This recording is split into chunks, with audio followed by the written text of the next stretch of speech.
First webinar of 2026. So I hope you're excited. I am excited because there's a lot of interesting things to talk about today. And as usual, I always dislike doing this, but I always feel a little bit of anxiety that the whole setup with YouTube streaming hasn't worked. So I just gotta wait a couple of seconds to see whether my face shows up. And yes, it does. It's working. Beautiful. So again, welcome to this first webinar of 2026. Today we're going to talk about a few quite exciting things because I wanted to kick off the year with two things. Pretty much a reality check on where we are with AI agents, which have been basically the main hype of last year of 2025. But also after we've looked at where we are, where is actual adoption, where is the actual reality with AI agents, I wanted to give you some recommendations so that you can kick ass in 2026. All right. It sounds like a great way to start the year, isn't it? So, that being said, after I have checked that everything is working, after I have checked that my YouTube streaming is working as it's supposed to work, and I've told you why I want to do this, let's kick off. Let's give people a couple of minutes to join before we get into the most important part of the webinar. And I would like to ask you, if you want, type in the chat here on YouTube where you're connecting from, what you do, and why are you here. If you want, do that. But it's always nice because we always find that there's an interesting mix of humans who join those sort of webinars. So don't be shy and let me see who is connecting and where are you connecting from. I always like seeing it. I think last year, the last webinar that we've done, we had pretty much every continent, every single continent represented.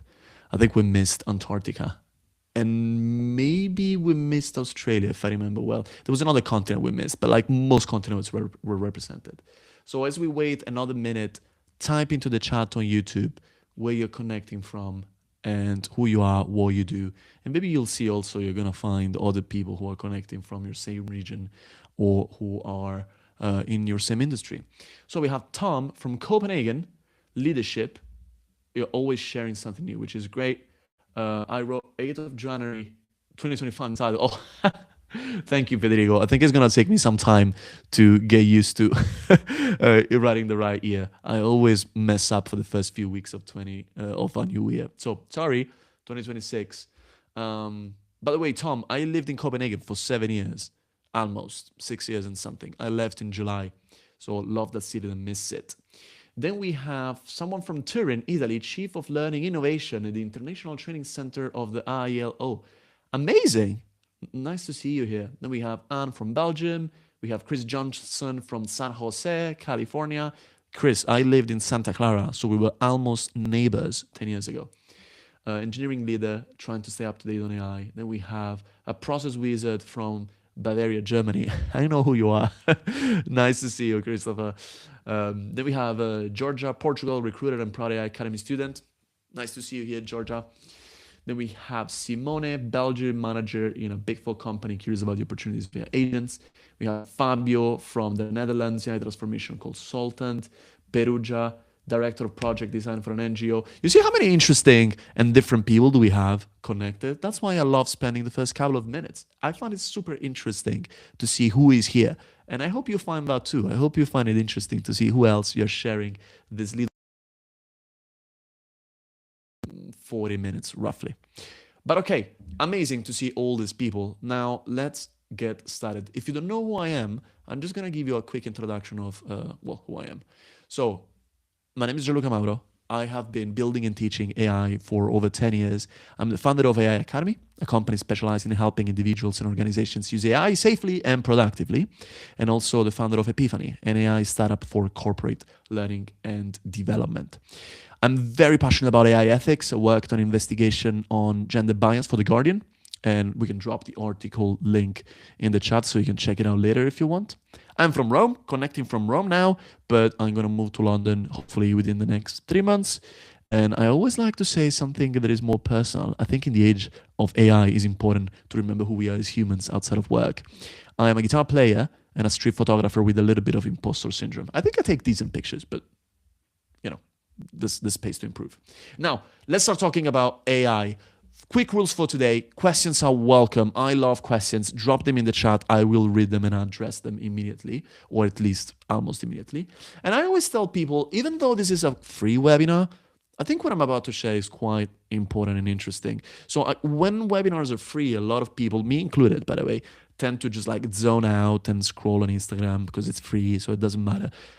Take this 40 minutes as a focused moment for you to learn something new. So try to keep distractions away. Another thing that I would like to say is I will end this webinar with a promotion on one of our trainings. And I wanted to say it up front because I hate webinars when they're actually a sales pitch. And so in this case, it's not a sales pitch. It's going to be 40 minutes of content that I think you're going to find valuable. But then there's going to be a small sales pitch at the end. But I didn't want this to be a surprise. I just wanted to tell you right away. All right, let's get started. Agenda for today. I'm going to frame why we're talking about AI agents as a context of, in the context of the AI tool stack. So that's what we're going to start talking about in the beginning. Where are we with adoption? Then we're going to talk about a recipe for agents that survive in the real world. We're going to see what's the difference between, I call them the LinkedIn agents and the real world agents. There's a lot of hype on LinkedIn. So a lot of the things that people talk about on LinkedIn are actually just not really good. Okay. And then recommendations on what to invest in 2026. And then, as I said, we're going to end with a quick promotion about the AI agent bootcamp in case you want to invest more in your education. All right. So first of all, why am I talking about the AI tool stack? What does AI tool stack mean? Well, when you think about AI, I don't want you to think about AI as a single tool. AI is not about a single tool. It's a platform shift. Let's understand what that means. If you think that AI means I bought ChatGPT or I bought Copilot or I bought whatever tool you're using, well, you have a very limited view of what is happening in the world. The reason why companies are spending hundreds of billions of dollars in this is not because of, hey, there's one tool. It's because it's a platform shift. A platform shift, this is not the first platform shift in history, by the way. A platform shift is when a new technology comes in that changes the way the humans do work, interact with technology, interact with one another. And there have been other platform shifts in the past. Personal computers was one of the maybe first technological platform shifts that really impacted everybody. Fun anecdote, my grandfather worked in a bank and he had one of these to keep track of loans. A notebook.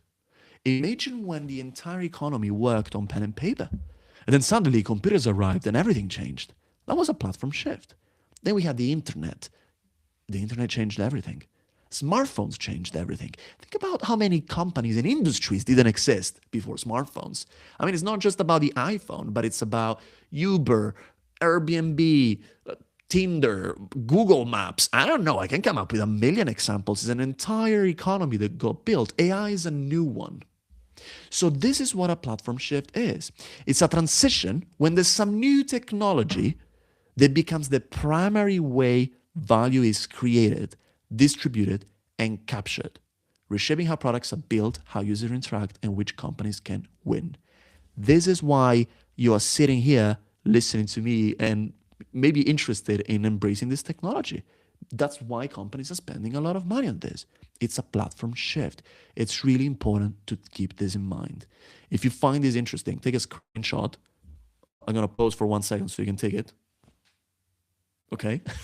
Post it on LinkedIn because this is what people need to understand. It's not about a single tool. It's not that this new ChatGPT model is going to change everything. Everything is being changed by this underlying new technological foundation. But why am I saying this?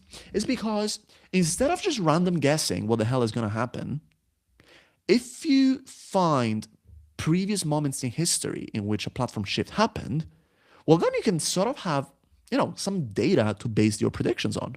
That's what I like to do. I don't like to get predictions out of, my own inspiration. That's fun, but I like to base them on data, on something that happened in the past. And so we can look at past transitions. Let's look at the computing platform shift. When computers came into the world, it wasn't about a single product that changed the world. It was about a few different kinds of products. It's thousands of products, thousands of different solutions, but within a few different buckets. The buckets that I like to use to categorize all these products are three. Let's call them the common tools. These tools are emails or documents like, Microsoft Office 365, Word, Excel, PowerPoint. Those sort of general purpose, very general slash generic tools that most people will use. Okay. But then there are specialized tools. My grandfather, when I don't even know if he retired when computers arrived, honestly. Anyway, I don't think he switched from a notebook to Microsoft Excel. He had a specific banking software, probably, okay, or whoever replaced them eventually. The specific specialized tools the companies will use, and these are, CRM, accounting. These were software, pieces of software that were specific for a function. And then you had proprietary tools. These are the tools that companies build that, maybe have a specific way of doing things. The company has a very specific need, and you cannot find something off the shelves that perfectly matches what you want to do. So this is how a platform shift worked. And you can do the same thing with smartphones, by the way. If you look at that platform shift, it's pretty much the same thing. There are some common tools, my notes app on my phone, but then there are specialized tools. I don't know, if I just open my phone, there's a bunch of like news reading apps that are super specific to that. I'm just looking at what I have here. There's a generic photo app, but then I have my like app to take cooler pictures. It's the same thing. There's always those sort of like buckets that you can put stuff in. So the same thing will happen with AI. But an important thing to consider is that these buckets are not all equal. What is important to understand is that there's a different level of maturity for a company that is required to embrace those types of software. So if you're a company who is still using pen and paper, I would not recommend you immediately switch to writing your own software. You might want to start with something basic. Maybe just tell people who write notes on paper and then send them to each other in the office to switch on Microsoft Word. Once you go used to that and you have that technological capability, but also mindset, then you can switch to something more complex and you buy an accounting software that is a bit more sophisticated, and then you can build those proprietary tools. There are steps. You don't start immediately from the most complex thing. This is what happened with computing. The same thing will happen with AI. But how? What are the AI buckets that we're going to see? If you ask me, I'm already seeing those same three buckets pretty much. The first one is generic AI tools. These are tools like ChatGPT, Copilot, Claude, these sort of tools, Gemini, another one, these sort of tools that are quite generic. If you think about it, with ChatGPT, I take that as an example, which is the tool that I use the most. In ChatGPT, you can do anything from asking legal advice to writing marketing content, but they're not quite perfect for these purposes. So for me, I'm not a lawyer. I sometimes need some legal advice, and I use ChatGPT for that. I'm okay with it. But a professional lawyer who does law all day might want to have a specific tool. It's the same thing as with somebody who does sales uses Excel instead of a CRM. You can do it, and I've done it when AI Academy was quite small. I've used Excel as a CRM, but at some point you need to switch to something professional. And that's what you might see in the world of AI as well. A lawyer might actually prefer moving to a vertical AI tool, something like Legora, for instance. So Legora is a tool that is specific for law.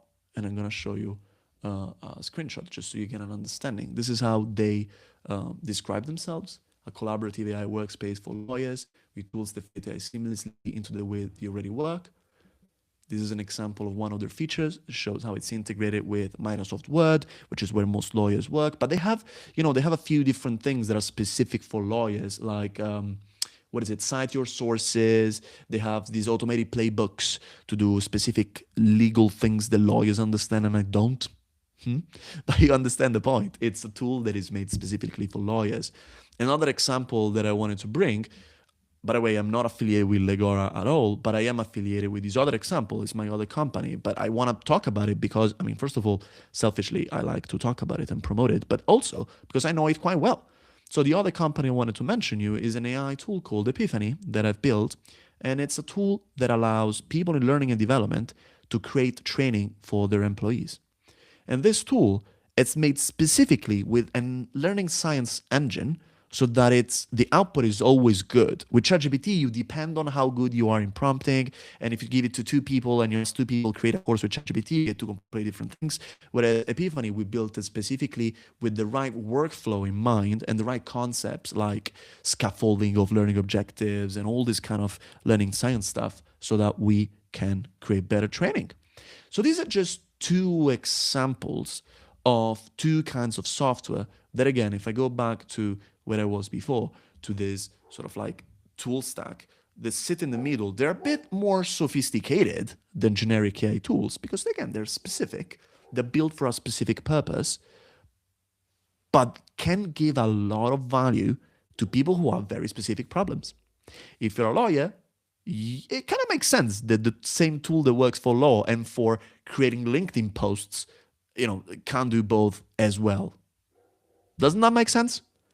If you buy a tool, you can both write LinkedIn posts and contracts. How can you do perfectly both? It's kind of like, I think it's quite simple to understand that there's different workflows for marketing content and for legal content. So it makes sense that there's a product that is specific. So if your company is moving a little bit, is a bit more sophisticated and has already maybe invested in generic AI tools, you might want to start looking at those vertical AI tools. Again, tools that are specific for a job to be done.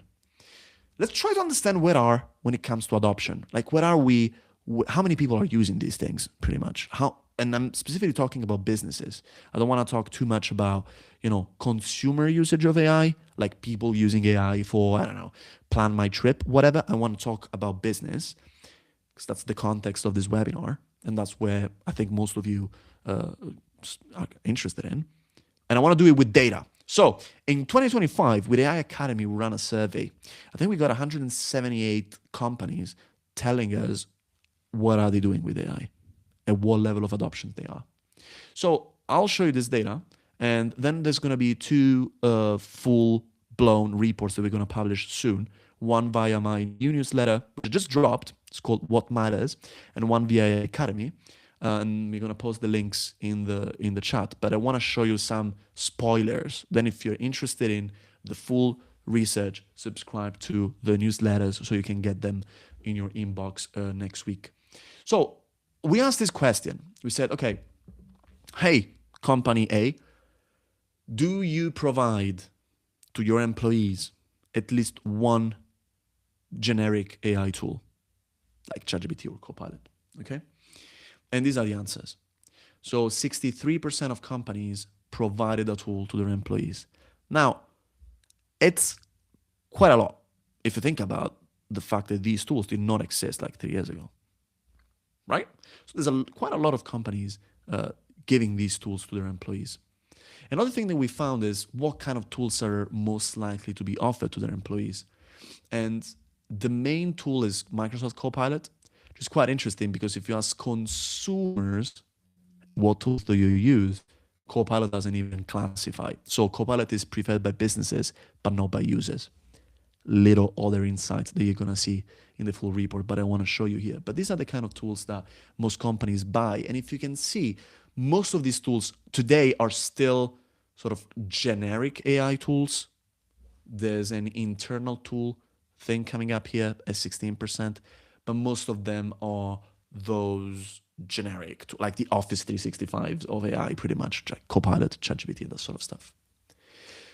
But what this shows is, again, if you think about 63% of companies have bought these tools for their employees, it means that they're spending money. And in fact, there's this study by a credit card provider in the United States about how much companies are spending in AI tools, and it's exploding. So 2023, ChatGPT launched in 2022. So 2023 was most of the times about doing quick experiments and trying to understand, hey, what the hell is this thing? Maybe you buy 2 licenses, 10. to figure out what it is. 2024 is about an actual experimentation. So maybe I'm going to buy, one of our clients bought 1,000 licenses out of 25,000 people. And then last year, they went from 1,000 licenses for experimentation to 11,000 licenses. So they're scaling up. But this scaling up is happening in 2025 and still has to happen in 2026. So that's the first insight that I wanted to give you. On LinkedIn, it feels like everybody's using AI. In the real world, companies are ramping up spending and usage now. This is still happening. And I haven't talked about agents yet, but you're going to see why this is important when we talk about agents. We need to understand what is the level of maturity of these companies. Are they mature enough to start using agents? Another quick insight that I wanted to give you, just quickly, and then we're going to move on, but I found it so interesting. We ask people, what support do you need to use AI more effectively? 76% of people said they need training and workshops. And you would assume that if over 3/4 of people need more training, you would assume the companies give them more training. Turns out only 10.7% of companies provide training to their employees. This to me was insane. Another thing that we found from the study, the fact that in order for people to get value from AI, they want training, but most companies are not providing training to their employees. That's the biggest barrier to adoption. And it's going to be one of the main insights of this research that we're going to publish next week. So again, if you want to see all the other insights, there's so much stuff, guys. It's like long. Subscribe to the 2 newsletters that we put in the chat. But again, if that's you, you should fix this problem. So if you haven't invested in training in your company, or if your company hasn't invested, we can help. So maybe reach out. We're gonna put a link where you can ask for some support. But anyway, where are we with this? Let's just try to summarize a little bit where we are. So if I go back to my good old graph that shows all these 3 categories, with generic AI tools, we are at a phase in which we are reaching maturity. Not there yet, but companies are reaching maturity. And this question from Federico, yes, it is worldwide. And it has a pretty balanced sample of like small and medium enterprise, large, giant companies. It's quite balanced, okay? But you're gonna see everything else in the report if you subscribe to the newsletters.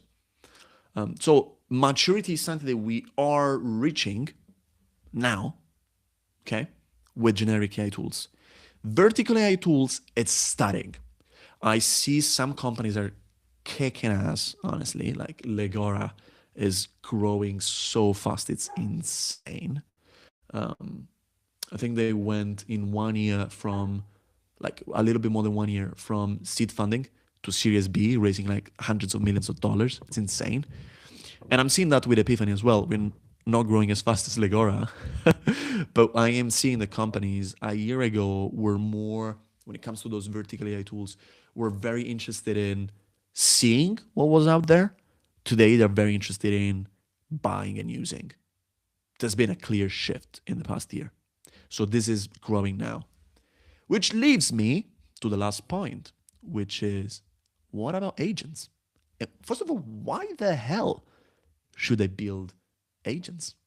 Well, because not everything can be fixed with off-the-shelf solutions.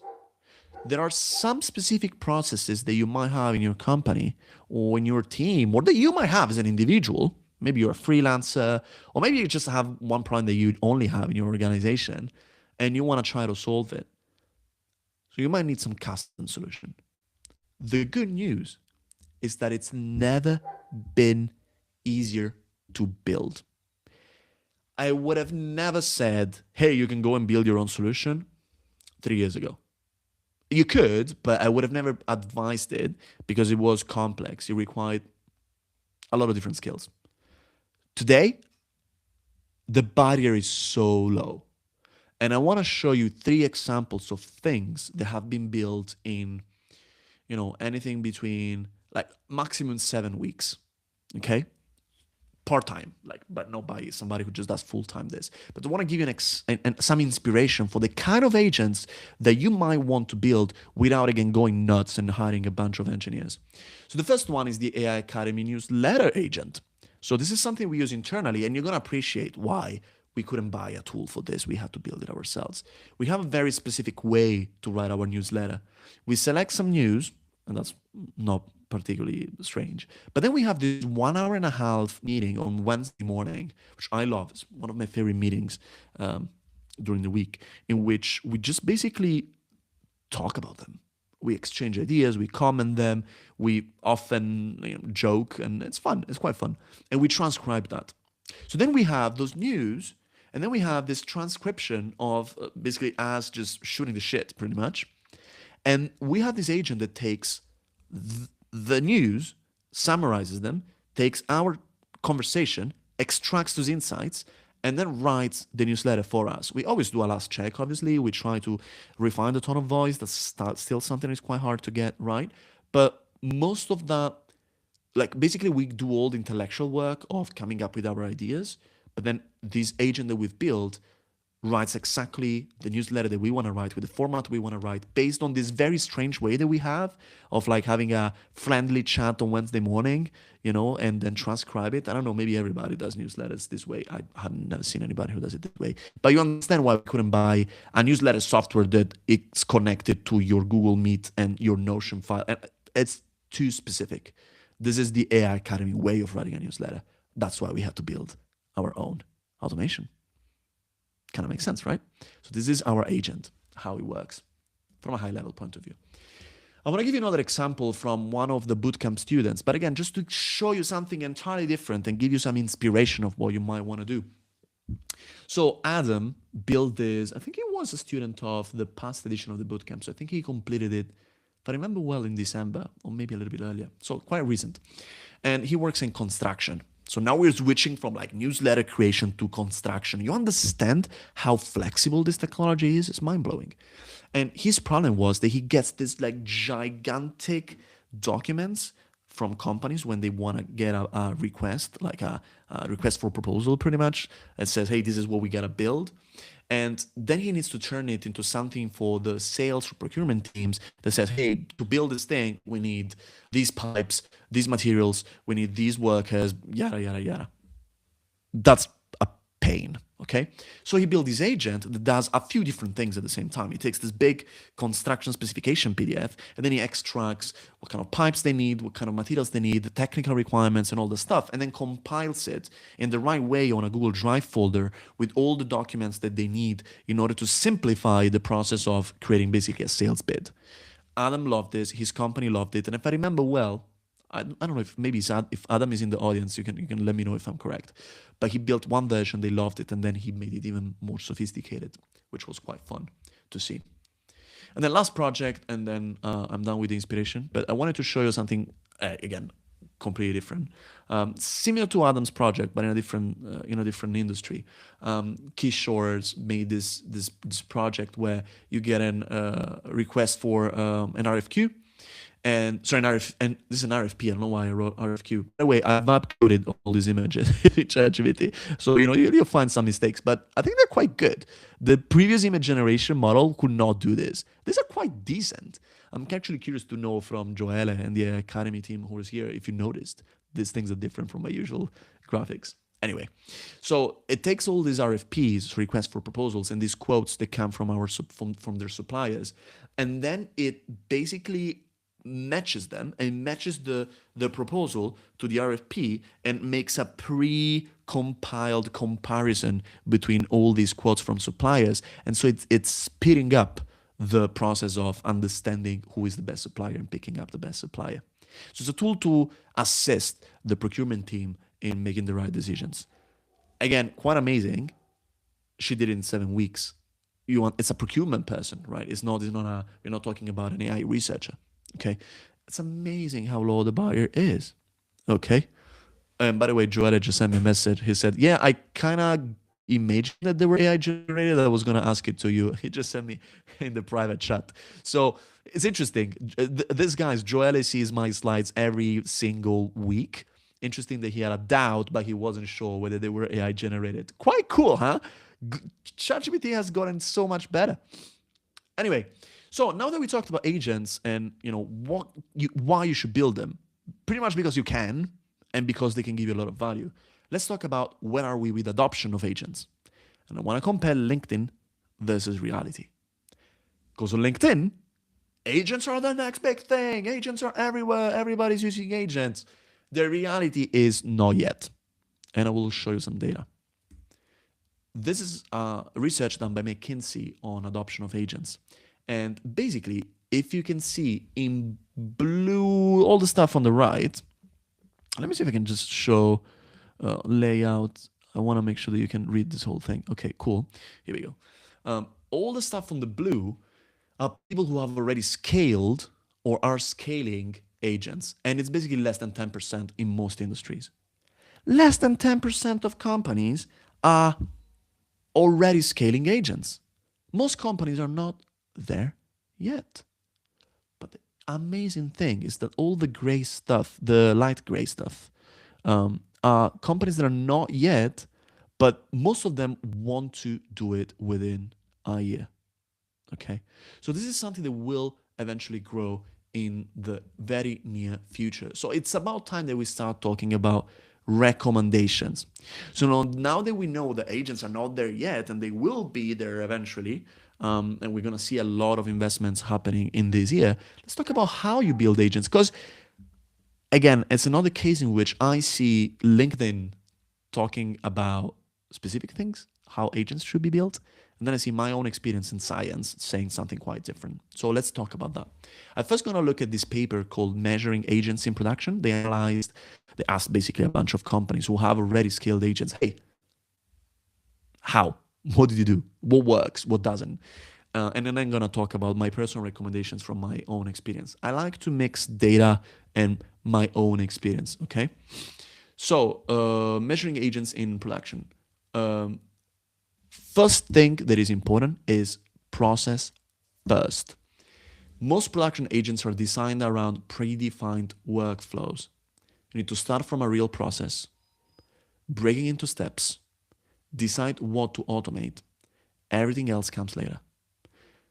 This is the main difference that I see. A lot of companies, like the ones that are actually implementing agents, are not trying to build these crazy autonomous machines that do everything themselves. But that's what people say on LinkedIn. A lot of people on LinkedIn just talk about creating those agents that are fully autonomous. That's BS.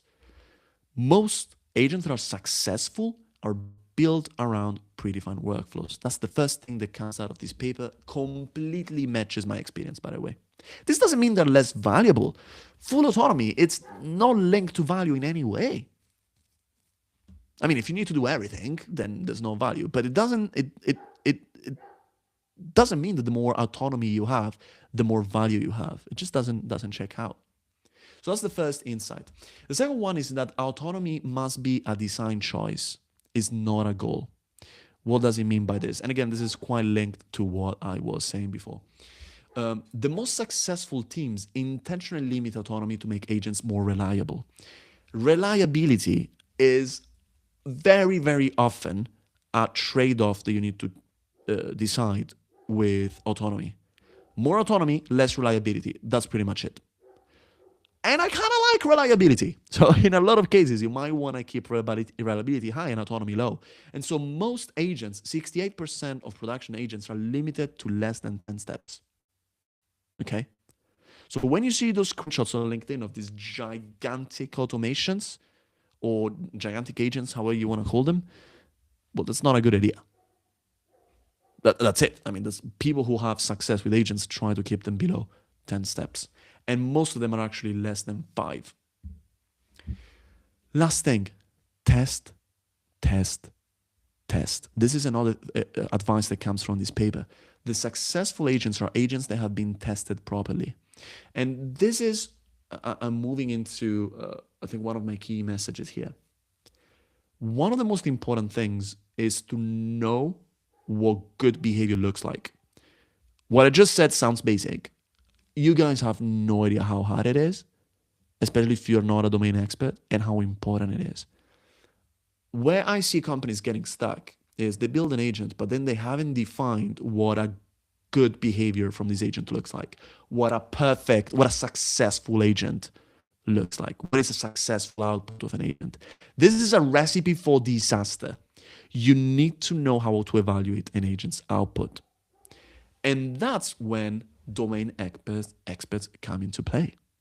I had quite a good, quite an interesting point just reading at the people who are part of this webinar. We have leadership, learning, innovation, engineering, process, product, recruiting. I'm managing a big four, transformation. None of you are like super, AI researchers. All of you are experts in a specific domain, whether that's leadership, recruiting, or process, product, project design, whatever that is. That is your superpower. Because you understand the processes around your domain, you understand what good looks like, and you can specify those things when you build these agents out. This is what agents need to work well. And it's someone like you who knows how to break down a process, knows how to design an agent correctly, and knows how to evaluate whether these agents are working well. Because if there's no one like you, believe me, it's a recipe for disaster, because engineers are going to build agents that they can't tell whether they're working correctly. And that's just not good. Okay? So this is the most important thing. So I'm going to close with my recommendations, and then I'll tell you how you can learn how to build those super cool agents that we talked about. So for everybody, anyone, whoever you might be, these are recommendations if you want to build agents. Process. Know the problem you're trying to solve well. And the second thing, process, but also know that from the other side of the innovation cycle, know how to go from an idea to an agent. If you just random guess it, if you just like go and start clicking on buttons on make.com or on 8810 or on whatever Zapier, whatever tool you want to use, trust me, it'll get messy. You need to have a process to turn your ideas into an agent that works. So these are recommendations for everybody. And then KISS, keep it simple, stupid. Start with the simplest thing that could possibly work. I see a lot of people getting stuck because they want to build too sophisticated agents, whereas it's much better to start with something simple and then grow it from there. For companies, this is a specific advice for companies. Have a clear governance and owners on who builds agents in your company. Not everybody should build agents, because otherwise you're going to have absolute chaos. An example is having a champion strategy. So having specific AI champions who are in charge of building those agents. Create an experimentation sandbox so can people experiment safely without risking your data and all of that stuff. But people need to have that place and these guidelines to feel free to experiment without the anxiety, oh my God, am I going to break something? Because you have created the right processes to do that. We can talk about this for hours potentially, but I just wanted to give you some inspiration here. For individuals, so if you're maybe a freelancer or maybe you're just an employee in a company and are not in charge of setting that strategy, know your worth. Domain expertise can be way more important than AI expertise when you're building an agent. For what I said before, you must know the process really well. You must know that this is a value you have. Once you realize this, start. Don't wait for the perfect moment. The perfect moment was 10 years ago. The second perfect moment is right now. Sorry for being a little bit inspirational, but it's true. Okay, it's true. So start. Don't wait for when you're going to have more time. You're never going to have more time. Just start learning now and start building stuff. And once you do, show your work.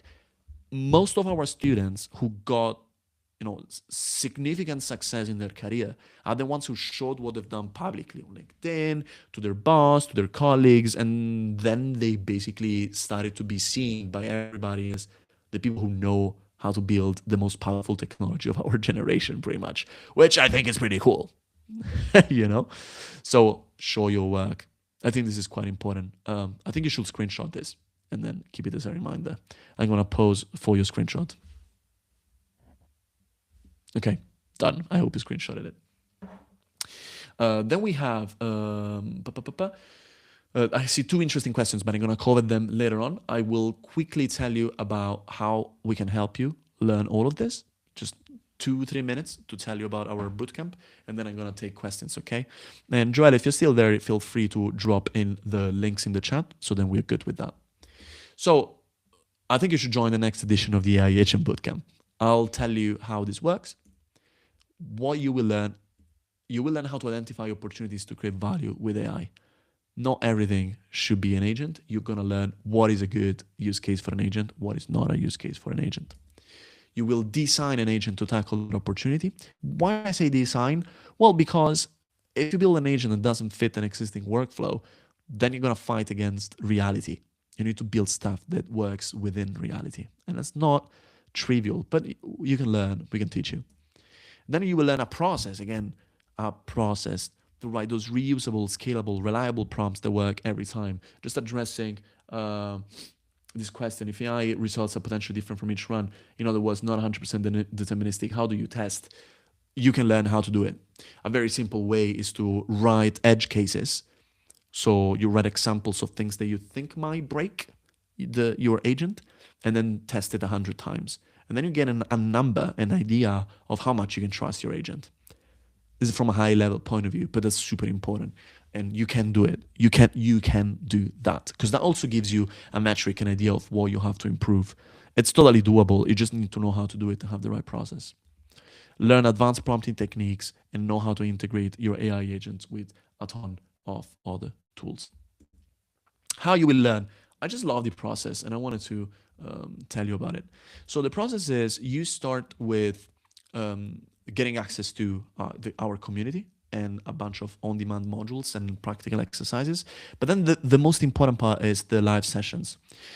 They end with a graduation and a certificate. The first live session is about learning how to identify your project. The second one is learn how to break down the process that you're trying to fix and improve. Then it's about writing prompts and evaluating them as, who was it? AMHS, as one of these users just wrote, sorry, I can't pronounce the whole name, asked on YouTube. You learn how to evaluate your prompts and your agents.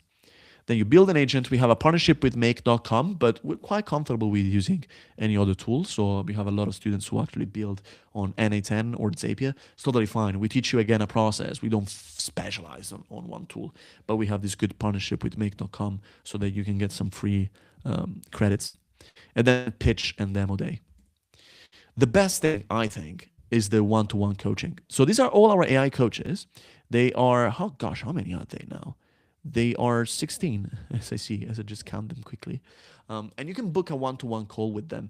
And there's so many different kinds of expertise. There's, somebody who's a designer, an expert in, there's a doctor, there's an expert in HR, an expert in real estate. There's all sorts of people who can help you out. And we helped already more than 200 students. Very often, this program sells out, but there's still some seats. Now, last word, the membership. So the membership is for people who want to not just do one training, but want to invest a full year learning as much as they can. And so you get to join as many bootcamp cohorts as you want. We run 6 every year, if I'm not mistaken. Yeah, it should be 6.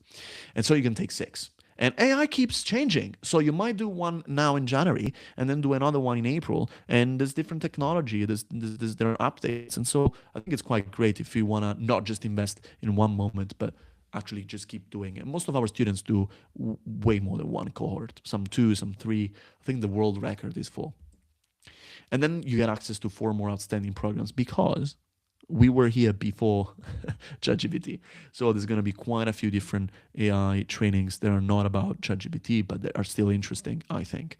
Like Building Ethical AI, I love that program. Foundations of AI is about everything that is not generative AI, and other 2 that you can go and check out. But you get access to these ones for a full year, and then the best support in AI education programs, period.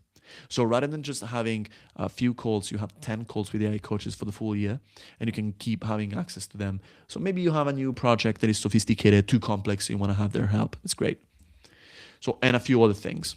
So honestly, just go on the link that we're going to publish here on YouTube in a second and just read about everything. It's way too many things. The offer that I wanted to tell you is the following. So €100 of the membership, valid until Sunday, so January the 11th. So if you book your spot for our membership before January 11th, then you will save €100, which I think is quite good, right? And your company can pay for it. Remember that a lot of our students pay via their companies. If your company is investing in AI, and most companies are, as we saw in the beginning of the webinar, then you can get this paid out by your company. Okay? Reach out if you need help, if you want us to help you out understanding how to get this expensed by your company, and we can help you. We have a system, many people doing that. And all future price increases not for you. If you want to train your team, if you're a leader in a company, reach out to helen@aiacademy.com to discuss a custom program as well. That's also something that we do. All right? Cool. Well, now I'm done. This is the offer that I wanted to launch here today. If you have any other question, reach out to info@aiacademy.com and we can help you out.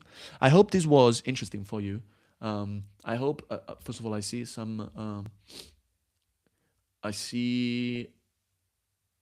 a couple of questions, so I'm going to answer these questions in a second. But I hope you found value in this webinar. As I told you, it was not just a sales pitch.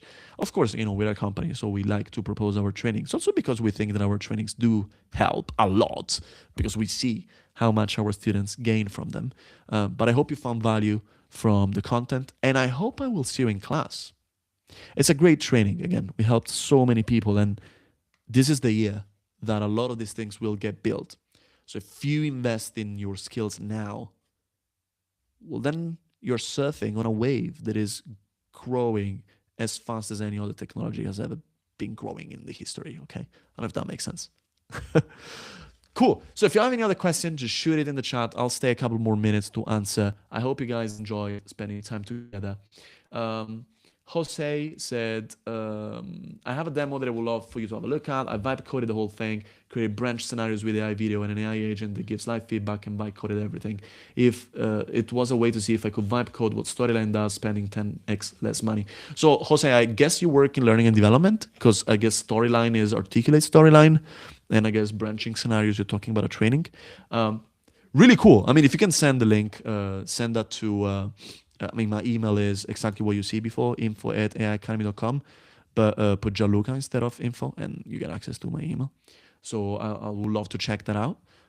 But yeah, you can do a lot with vibe coding, and it's something that we are integrating in our bootcamp. The problem that I have with vibe coding is a little bit about control, meaning that I think it can really help you get started. You reach a point in which if you want the thing that you built to be used by a lot of people, then you want to have reliability, you want to have control. And sometimes you risk that if it's vibe coded, you don't know what to change or you don't know how to control it. So in our bootcamp, we use vibe coding in a very specific place, but everything else is something you're going to have control over. Okay, so you're going to see and build yourself without coding, but you're going to see and build yourself. I just wanted to add this because, again, there's a lot of people talking about vibe coding. All right, but good points. Yeah, send that out. I'm curious to see how that looks like. All right, people. Thank you for your attention. Thank you for being part of this webinar. And I hope I'm going to see you in class. And happy 2026, everybody. I hope you're going to build a lot of agents this year. All right? Thank you. I'll see you around.